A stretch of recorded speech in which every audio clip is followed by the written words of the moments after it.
Hola, ¿qué tal? Bienvenidos a La Lengua en el Sexo, Lingüística y Sexualidad. Mi nombre es Luis Ángel y hoy tenemos un tema que, a usted le va a encantar porque es cómo hablamos de sexo. De repente me imagino que le ha pasado que se le complica hablar de sexo y para eso tenemos a dos especialistas que nos van a decir todo lo que usted quiera saber.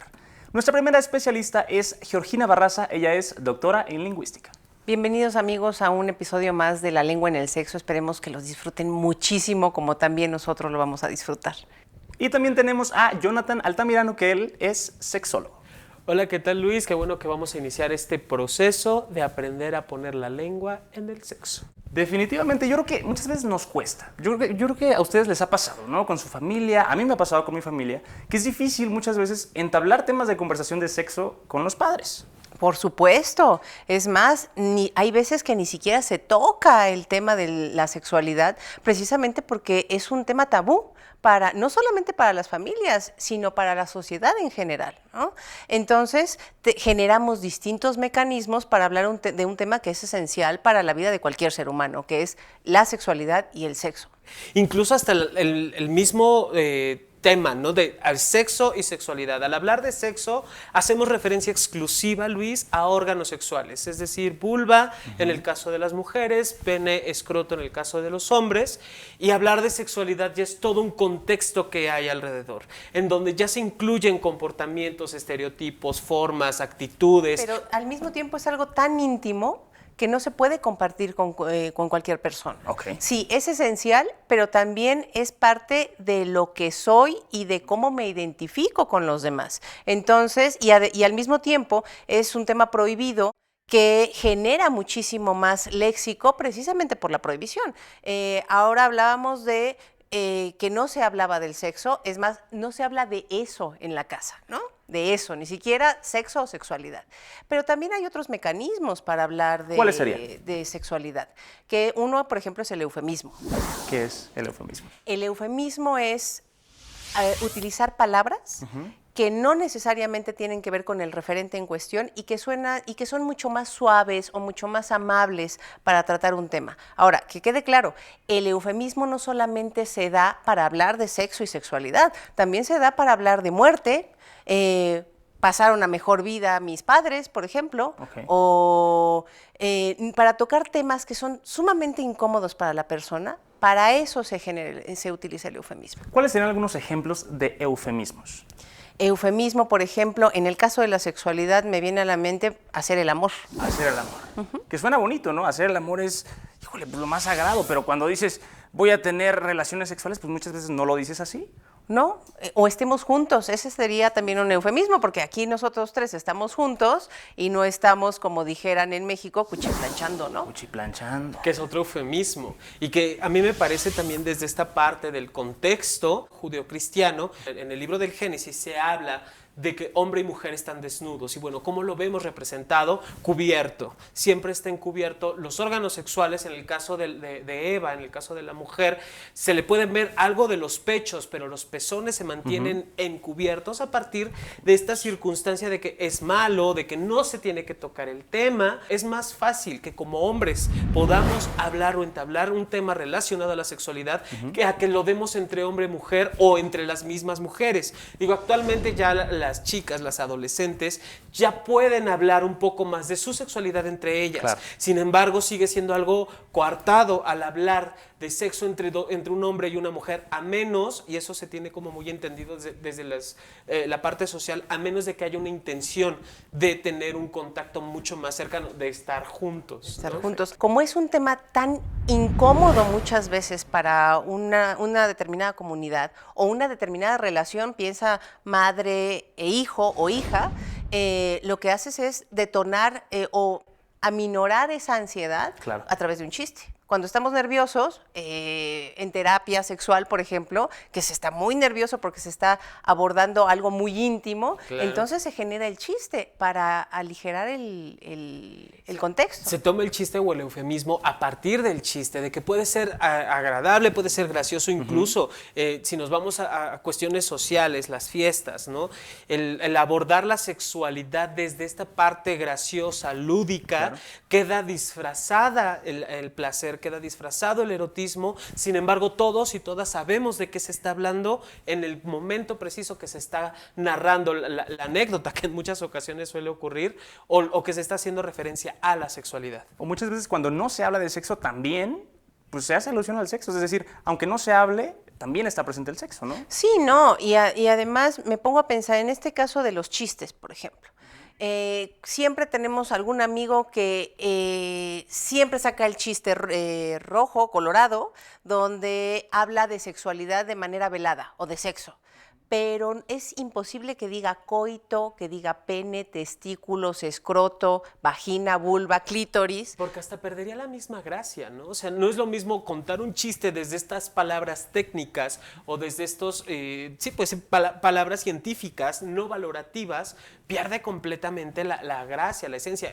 Me parece desde el chiste o desde la risa, lo que viene a relucir es esto encubierto, albur, esta idea que está no del todo clara, que deja la imaginación a los participantes dentro de la conversación. Que el albur, que es un fenómeno casi exclusivo de México, en México se tienen casos donde cualquier cosa puede ser objeto de referencias sexuales. Y eso también nos habla de una cultura. Una cultura genera léxico a partir de los referentes que le son relevantes, que le son importantes. Claro. Entonces, si constantemente estamos hablando de homosexualidad masculina, es un foco de atención, ojo, la homosexualidad masculina es importante para esta comunidad y no necesariamente desde un punto de vista positivo. En América tenemos, por ejemplo, 300 términos o más para hacer referencia a la homosexualidad masculina y son términos peyorativos. Eso también es importante decir. Sí, son muy chistosos, y pueden dar y ser eufemísticos, pero también son ofensivos. Claro. Palabras que no tienen nada que ver, puede ser otro mecanismo, ¿no? Por ejemplo, atolillo, ¿no? Para semen. Para semen. Que sí tiene esa textura, ¿no? Esa consistencia, correcto, de un atole. O ahora que decías pajarito para el pene del niño, también la paloma o palomita para la vulva. O partecita, tu partecita, mijo, tu partecita. Pues, y ahora ya, y ahora ya es una partezota, ¿no? Yo creo que dice el señor su partezota. Sí, exacto, la partezota. Yo creo que es muy importante eso, ¿no? ¿Qué otras palabras podremos tener también? Como eufemismos podemos tener cosa o ahí, que eso es muy interesante cuando los papás dicen, no te toques ahí, y tú no sabes qué es ahí, porque además ni siquiera te dicen dónde, entonces dices el ombligo, la cadera, dónde. Definitivamente. Ahora toca el turno de el coito. ¿Qué es el coito, doctora? Y toca el turno de la etimología sexual, que en este programa no puede faltar, que es de dónde viene la palabra, y en este caso, coito. Bueno, pues coito es en latín coitus, que también como término técnico todavía se sigue utilizando en lugar de coito. Coitus es una combinación de más bien cum en latín, que evolucionó al español como con o co, en casos como convivir, cohabitar, y muchos otros más, además de que también la tenemos como preposición suelta con, ¿no? Es la combinación de cum y en el caso de coitus, itus, que itus es un participio del verbo ire en latín.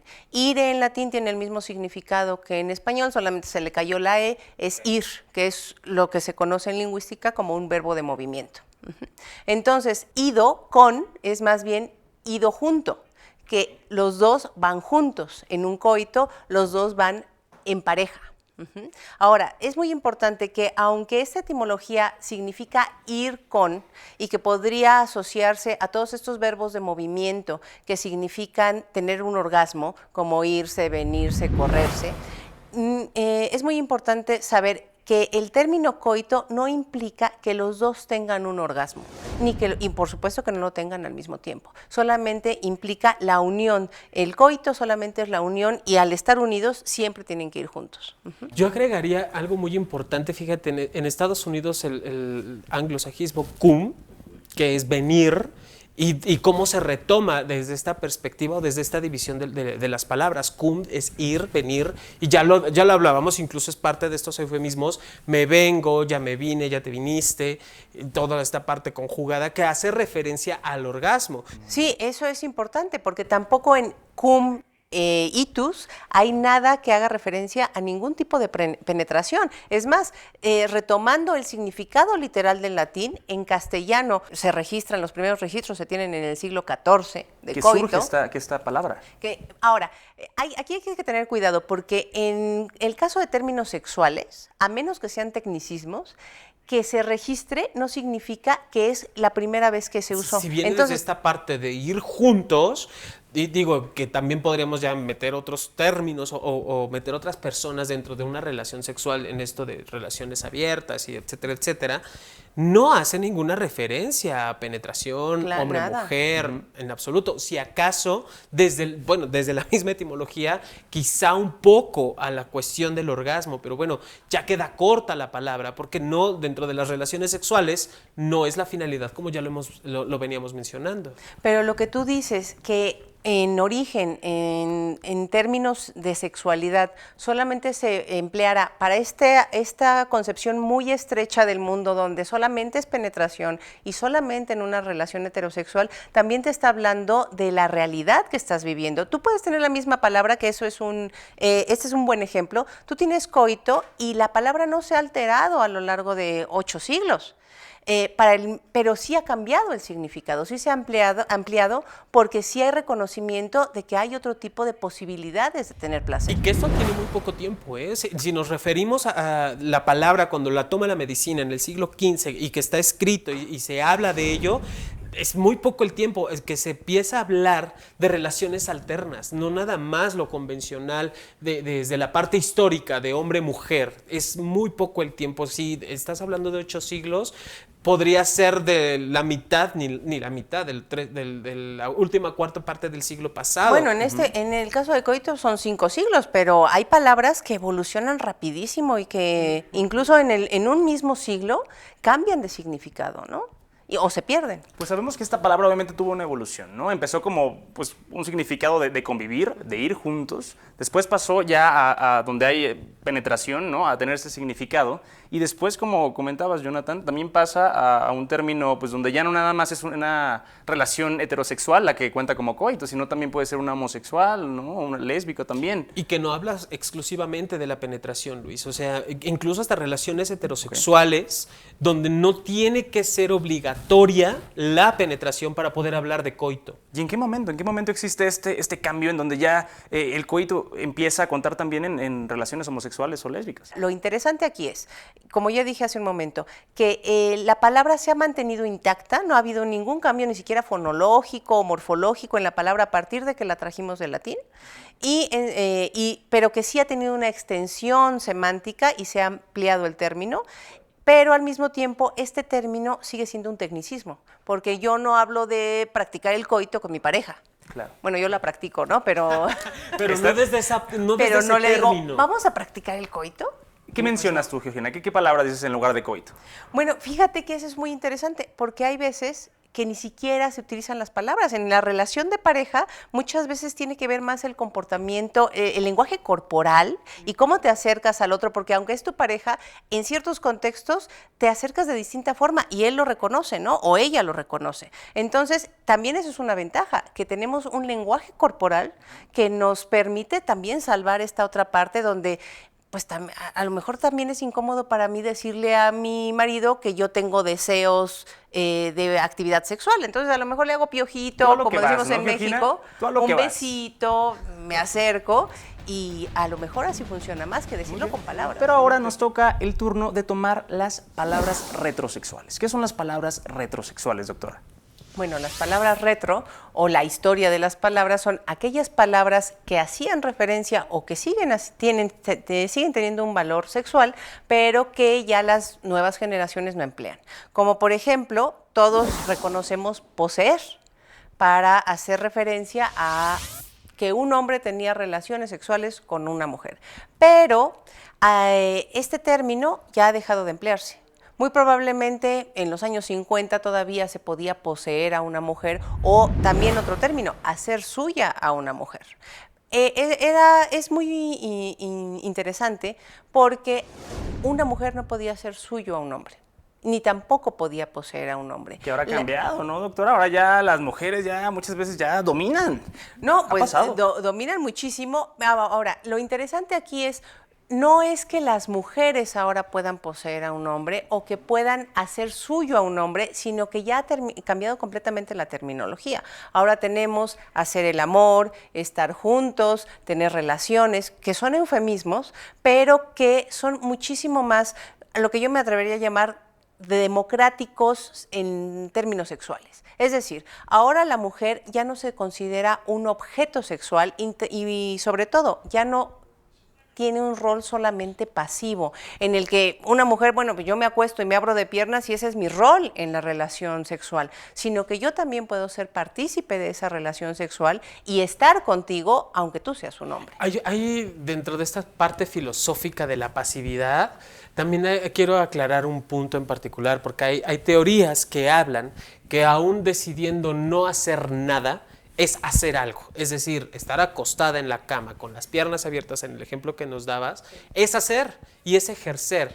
Y desde allí cambia precisamente esta perspectiva del objeto del deseo, que bueno, viéndonos muy freudianos y metiéndonos en cuestiones de psicoanálisis, sí es como tómame, hazme tuya, y que tiene una connotación de violencia de género, claro, que muchas de las feministas actuales radicales a partir de los años 70 empezaron, justo ahí es el punto de quiebre con las feministas, con esta revolución sexual, donde cambian el contexto de hazme tuya, de poséeme, de esta idea o este pensamiento de yo soy el objeto de. En esta idea también que decías, Geo, yo no puedo poseer a un hombre. Y que sí le dan como este giro a partir de las ideas que yo como mujer voy planteando y voy retomando.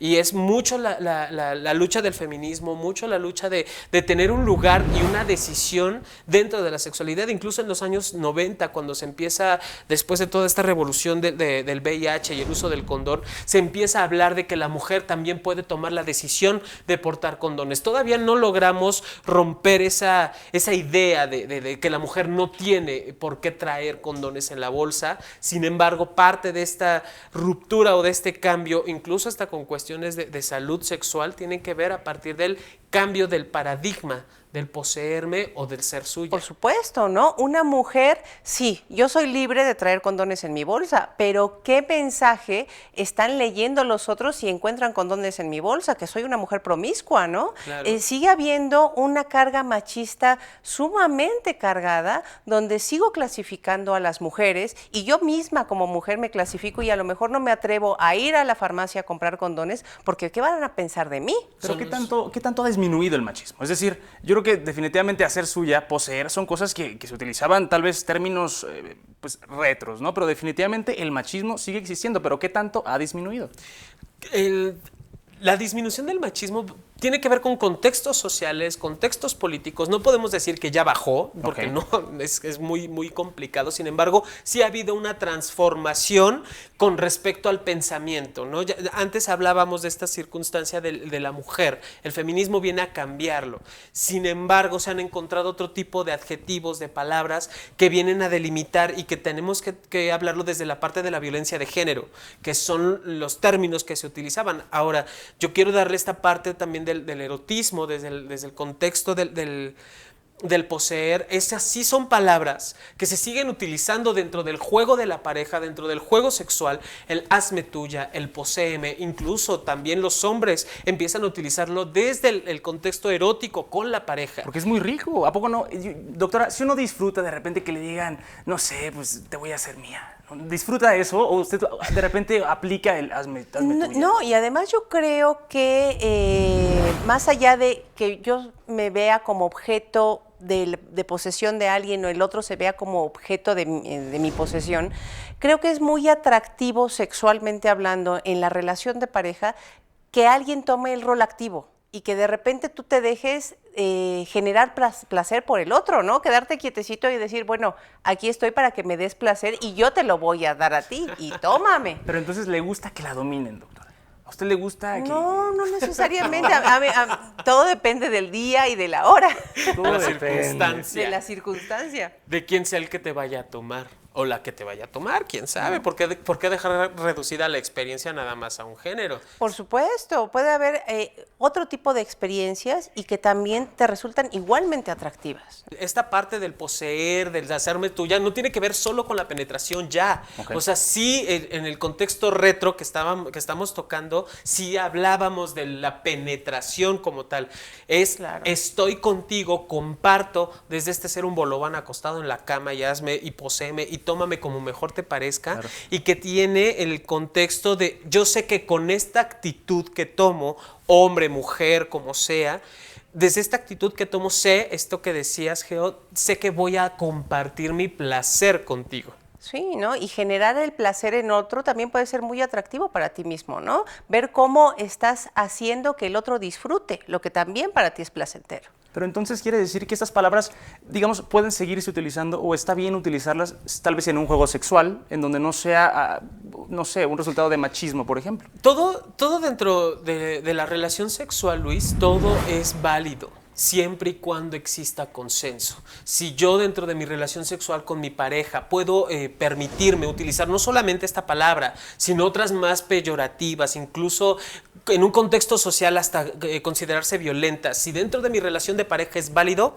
no habría por qué hacerlo. La cuestión aquí es, el término surge a partir de te poseo, de que eres mía, de que no hay más dueño en tu vida más que yo, y dueño, no dueña. La mujer no tenía derecho a elegir. Entonces, desde esa mirada sí es como coartar la posibilidad, incluso hablar de erotismo. Desde allí no hay erotismo. ¿Y de qué maneras una mujer puede hacer suyo a un hombre? Es decir, si usted, por ejemplo, doctora, dice, yo voy a hacerte mío, ¿de qué manera? ¿Cuál es el cambio de roles? No, a mí me parece que ahora retomando lo que dicen de si hago mío o no hago mío a una persona, lo que me parece más interesante es ver cómo una mujer puede tomar el rol activo que hace, ni siquiera se consideraba que pudiera tomar un rol activo en la relación. Y sobre todo, muchas veces yo no le voy a decir, vamos a hacer el amor, aunque sea mi pareja, ni tampoco le voy a decir que me posea o que yo lo posea a él. Voy a utilizar palabras más fuertes, Doctora, dependiendo del contexto. Pero ahora pasamos a algo pues, realmente interesante, dinámico, que me gusta bastante, y es el mapa sexual, ¿correcto?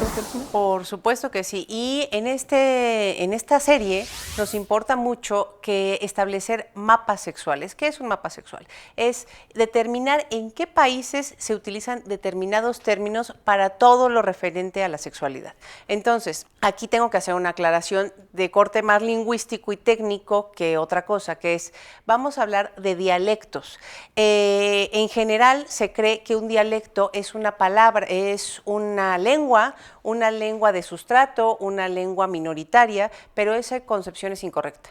En realidad, todas las lenguas tienen dialectos. ¿Qué es un dialecto? Es una variación dependiendo de determinadas circunstancias, que puede ser el tiempo, puede ser la zona geográfica o incluso pueden ser niveles socioculturales. Por ejemplo, ¿qué les parece si empezamos con coito?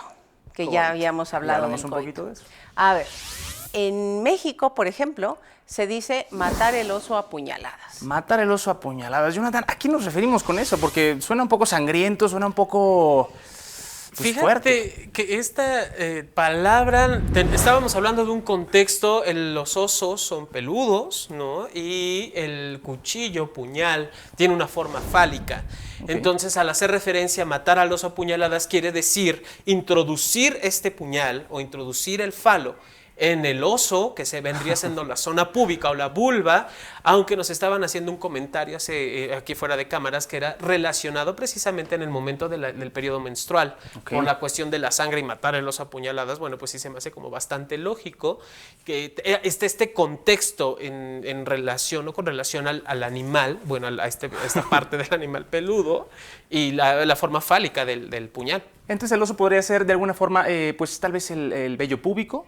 Exactamente, ¿no? Tiene que ver con el vello púbico. Y el puñal sería, bueno, vendría siendo el pene, ¿correcto? El pene. Muy bien. Ahora, dentro de estos términos de este mapa sexual que solamente tratan de estas palabras que generan risa, que era lo que habíamos hablado desde el principio de este programa, tenemos, por ejemplo, en México, rechinar el catre.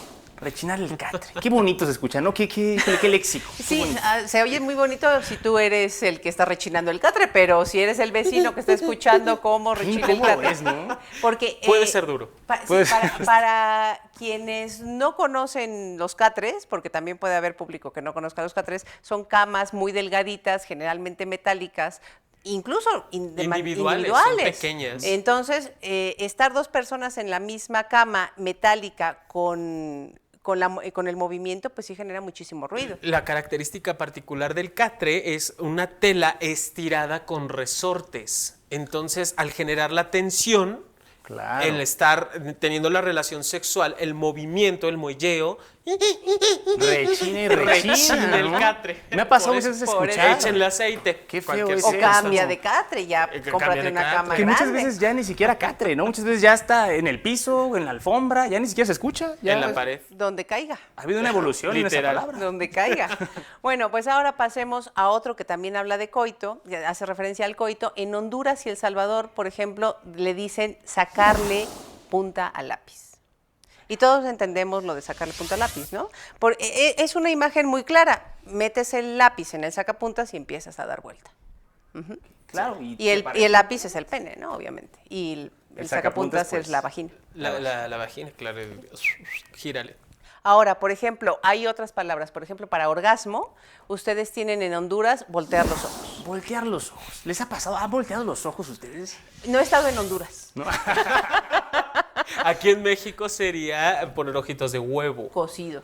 Claro, por la parte blanca. Por la parte hacia blanca. atrás. Y sí, por supuesto, ¿tú no los has puesto ¿no has puesto ojito de huevo? Yo creo que todos es necesario voltear los ojos alguna vez, ¿no? Es una Tener- respuesta fisiológica involuntaria, al igual que las contracciones musculares al momento del orgasmo no los controlas. Entonces el movimiento de la cara, incluso hay una parte muy interesante. Los músculos faciales que se utilizan para expresar el dolor son los mismos para expresar el placer. Y desde allí también viene la parte de voltear los ojos hacia arriba. Voltear los ojos. Voltear los ojos como poseso. Ah, Así, exacto. como de que me poseyó. Literal. Bueno, ahora, también en Honduras tenemos, pero para semen, vitamina. En México me acordé ahorita hay albures o palabras en doble sentido que cuando una persona enferma está el tentramitrozin, tentramitrozol, mentratutrozol también, o sea, es que está como la palabra jugada de tal manera de que parezca un medicamento. La penicilina. La penicilina, por supuesto, y de allí se saca, ¿no? A partir de las enzimas, de las proteínas que tiene el semen para poder generar el movimiento en el espermatozoide. Y creo que vitamina, bueno, de alguna forma realmente el semen tiene nutrientes, por lo tanto, pues no está tan mal, no está tan Yo alejado. pensé que ibas a decir, entonces coman. Provecho. Si usted quiere comer, yo sé que usted come, ¿no? Pues mira, ahorita nada más hablo. Bueno, pasemos ahora a masturbarse. ¿Qué palabras se utilizan para masturbarse? En Cuba y Venezuela, rayar yuca. Nuestros cubanos y venezolanos que nos estén escuchando la identificarán de inmediato. ¿Qué es la yuca? La yuca es una especie de tubérculo muy parecido en Centroamérica y México al camote. Es más, recuerdo que camote en México sí hace referencia a pene, pero también ya tiene otro significado, que es mi novio o mi pareja afectiva. Entonces yo vengo con mi camote. Órale. Yo creo que para poderlo contextualizar a otras latitudes, como en México, por ejemplo, rayar la yuca sería como rayar el pepino, ¿no? Okay. Rayar la zanahoria, que también son tubérculos, bueno, la zanahoria es un tubérculo, y el pepino, por la misma forma fálica que tiene, el grosor, el tamaño, al momento de estar en la rayada, pues implica la mano, implica el movimiento. Entonces el pepino, ¿no? La yuca, todo esto viene siendo pues el pene, obviamente que se raya, ¿no? Es importantísimo eso, saberlo. Que se fricciona. Y creo que eso es importante. Sí hay un rayamiento, pero en realidad de lo que se trata si fuera rayamiento, no quiero ni contarte cómo estaríamos. Pues ya no tendríamos nada, ¿no? Exacto, se reducen, no, pobre. Bueno, pues ahora, ¿qué te parece si vamos a la masturbación? La masturba, qué bonito. Por favor. En Guatemala, Perú, Chile y Argentina se entiende Manuela Palma por masturbación. Manuela Palma. Ah, qué Y, bonito. y creo que también hay algo parecido en México. En México está muy parecido, yo lo he escuchado, es Manuela de Palma 5, haciendo referencia precisamente, no nada más 5 ocupas dedos. la palma de la mano como tal, también se ocupan los dedos, ¿no? Claro. Y en esta parte de la masturbación o el autoerotismo femenino, pues es más digital, es más con los dedos, no hay, la palma de la mano podría resultar a veces hasta incluso doloroso, aparte de que incómodo, ¿no? Y además los dedos tienen una ventaja maravillosa. Es que el movimiento que creamos, ¿no? Creo que el movimiento es importante para hacer sentir más. Es muy importante. Y Manuel obviamente quiere decir, hace referencia a mano. Claro, ¿correcto? sí, a mano. Ahora, además de Manuela Palma, por ejemplo, vámonos con el caso de felación. En España hay un término que se utiliza que es sacarle el tuétano al hueso. Sacarle el tuétano al Sí, hueso. se ríe el doctor aquí. Se antoja un pozole, ¿no? Con buenos tuétanos. En México un mole de olla. El mole de hoy. Un mole de olla. Sí, la alusión obviamente tiene que ver con la forma del hueso, que es una forma fálica. El tuétano, la consistencia, el color, la textura, hace alusión precisamente al semen. El tuétano viene siendo el semen. El semen, así es. Entendido. Y la forma del hueso, el pene. Muy bien. Ahora, también para felación tenemos, y no solamente para felación, afortunadamente también para cunilingus, en México tenemos bajarse por los chescos. Y esto aquí es importante aclarar porque solamente se entiende en México, pero en otros lugares no entenderíamos por qué es chescos.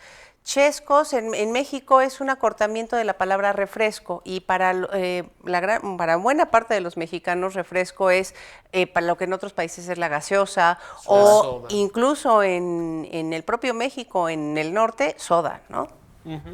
Que viene de préstamo del inglés. Entonces, bajarse por los chescos sí en origen era solamente felación por la forma de la botella, que se asemejaba a un pene, pero ahora también puede hacer referencia a cunilingus, que es sexo oral a una mujer. Muy bien. O sea que ya no importa, es decir, el género no importa, ¿no? Puede ser hacia una mujer o hacia un hombre. Lo que importa es la connotación de la palabra, que eso es muy importante. Si puedo utilizar cualquiera de estas palabras y si la utilizo en un contexto que no es conocido, pierde incluso hasta el erotismo, pierde incluso esta parte que puede ser utilizada, lo que hablábamos hace un momento, dentro de la propuesta sexual de la pareja, o el trío, o la relación abierta, o quienes O lo que participen. sea, porque también puede ser con cualquier número de personas. Exacto. Sexo anal, ¿qué les parece? Sexo anal, tomémosla, por favor. En Chile, por el camino de tierra. Hasta sonó albur.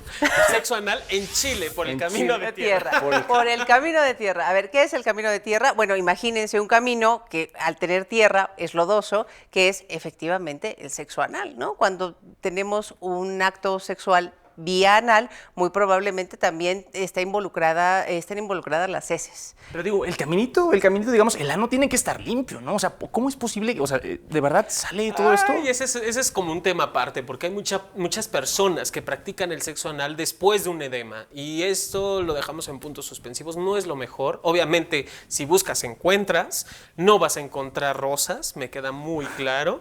Y tiene una connotación muy clara esto del camino de tierra. Muy bien, tiene caminito, tiene tierra, es decir, excremento. Así es. Eso en Perú. En Uruguay, adobar el pavo. A ver, ¿a qué nos referimos, doctora, con adobar el pavo? Nunca has cocinado, ¿verdad? De vez en cuando. Ayer creo que Pero ayer yo cociné creo que pavo. Pero un nunca un sándwich. pavo. Cuando nosotros cocinamos pavo, generalmente va relleno, a menos que sea en lonchas en España o en rebanadas en América.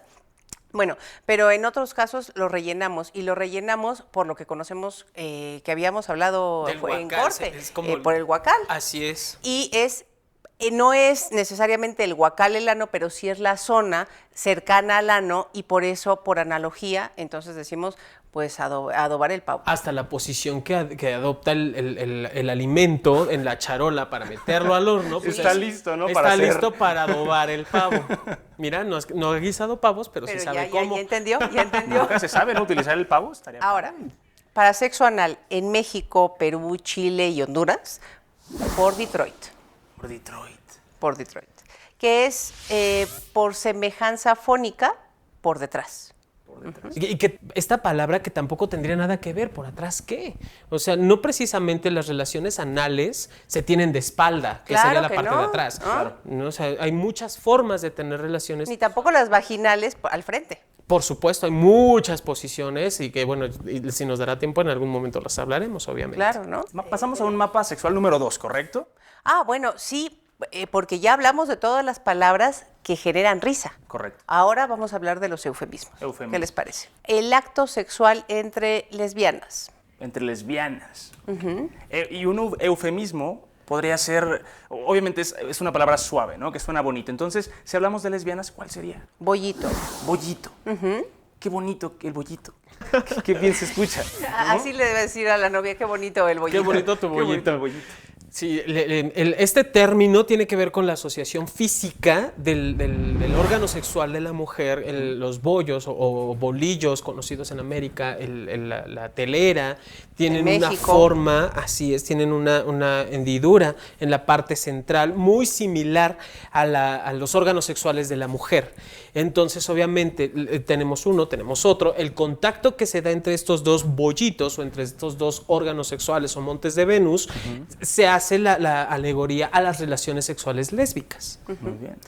Ahora, también para felación, pero en términos eufemísticos, también en español general, no solamente en América o España, tenemos para felación el beso blanco, Beso. Beso blanco. para cunilingus el beso rosa y obviamente para un anilingus, que sería sexo oral anal, tendríamos el beso negro, por razones obvias. Entonces el color va cambiando. El beso blanco. El beso blanco es el contacto del semen con la boca. Por eso es un beso blanco. El pene, el falo, es el que puede expulsar el semen y queda blanco. Hay un beso que no se menciona, que es el beso rojo o el beso del payaso. Se da, es cunilingus, de la misma manera, es decir, sexo oral a una vulva. Y en el periodo menstrual queda la sonrisa del payaso o queda la boca roja. Es Nunca por me ha eso el pasado, beso rojo. nunca me ha pasado, pero suena interesante, ¿no? Cómo de verdad queda, bueno, no sé, la verdad es que creo que No ha de creo ser... que quede rojo. No creo que quede quede rojo ni de payaso, pero... No. Pero también tenemos la miscelánea sexual, que obviamente habla pues de diferentes palabras, ¿no? En este caso, ¿de qué vamos a hablar, doctor? De todo un poco vamos a tratar en la miscelánea sexual y en este caso vamos a retomar indirectamente un tema del que veníamos hablando en el bloque anterior, que es la menstruación. La menstruación es un tema sí relacionado con la sexualidad, pero que es tan tabú que casi no genera palabras. Eso es lo más interesante. En la lengua se pueden tener dos mecanismos básicos, además de estos mecanismos de los que veníamos hablando, dos mecanismos básicos. O se genera mucho léxico alrededor de un tema que nos importe mucho, o importa tanto y es tan tabú que está tan prohibido que ni siquiera puede generar léxico. Ese es el caso de la menstruación. Hay aproximadamente unos 15 términos en toda Latinoamérica para hablar de menstruación, a diferencia de otros términos sexuales que generan muchísimo más léxico. En el caso de la menstruación, bueno, pues podemos empezar con Bolivia, que es macana. Macana. Macana. Que suena, bueno, aquí macana podría ser también pues, como el pene.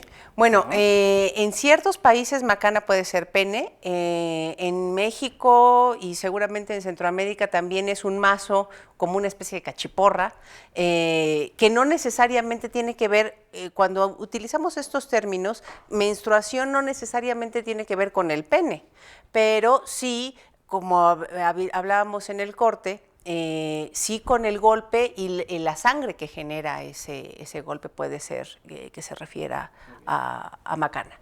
En Panamá, aunque ya es una palabra obsolescente, puede decirse pepa. Pepa. Así. Honduras o Bolivia, ustedes tienen cosa. La cosa, para referirse a la menstruación. Eso es importantísimo porque estábamos hablando al principio del programa de estos eufemismos que no hacen referencia a nada concreto y que precisamente generan muchísima más desinformación al respecto, como no te toques la cosa o no te toques ahí. Claro. En este caso, cosa hace referencia a menstruación porque es algo que es tan prohibido que tengo que hacer una abstracción de ese tipo, ¿no? La cosa. En el caso de Guatemala, Honduras, El Salvador, es chinto. Muy bien. En el caso de Cuba, Bolivia, que también es obsolescente, es la roja, por razones obvias. Guatemala, Costa Rica, Chile y Perú tienen ruler.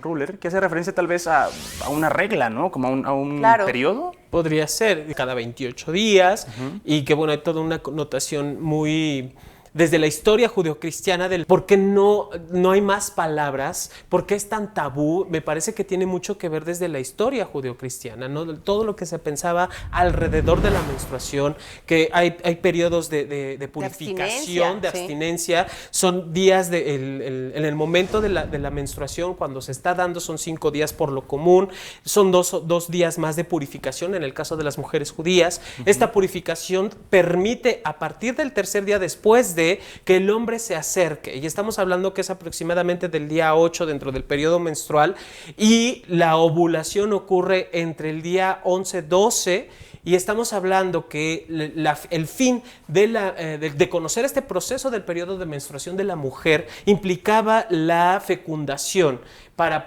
poder continuar con la dinastía de los judíos. La tradición judeocristiana y la tradición grecorromana son fundamentales para nuestra concepción de la sexualidad y también sobre las palabras que generamos y cómo percibimos la sexualidad. Ahora, en el caso de la menstruación, es también muy interesante ver cómo esta cultura judeocristiana permea, pero nosotros en la actualidad no lo reconocemos. Nosotros solamente nos parece un tabú la menstruación, pero ni siquiera sabemos el origen cultural o histórico del cual proviene, ¿no? Tienen toda la razón. Y bueno, pues estamos llegando ya casi al final del programa, y me gustaría que cada uno de ustedes me dijera la conclusión de este programa. Bueno, la conclusión es que hay muchas palabras para hablar de sexo y de sexualidad, pero que no todas ellas hacen referencia directa al término en cuestión, y que eso puede provocar ambigüedad o incluso ignorancia de nuestra propia sexualidad. Que conocer estos términos por lo menos nos va a servir para ver cuáles son los focos de atención de la cultura, para poder entender por dónde nos movemos y cuáles son lo que nos llama más la atención y nuestras referentes más inmediatos, más importantes respecto a la sexualidad. Muy bien, gracias, doctora. Yo quisiera decir algo con respecto a la violencia de género. Cuando estas palabras, estos términos son utilizados de forma agresiva, que no hay acuerdo, que no hay consenso, todas van a ser peyorativas, todas van a ser violentas, ninguna va a ser descriptiva desde la ciencia, desde palabras utilizadas dentro de la sexualidad o dentro de la sexología misma.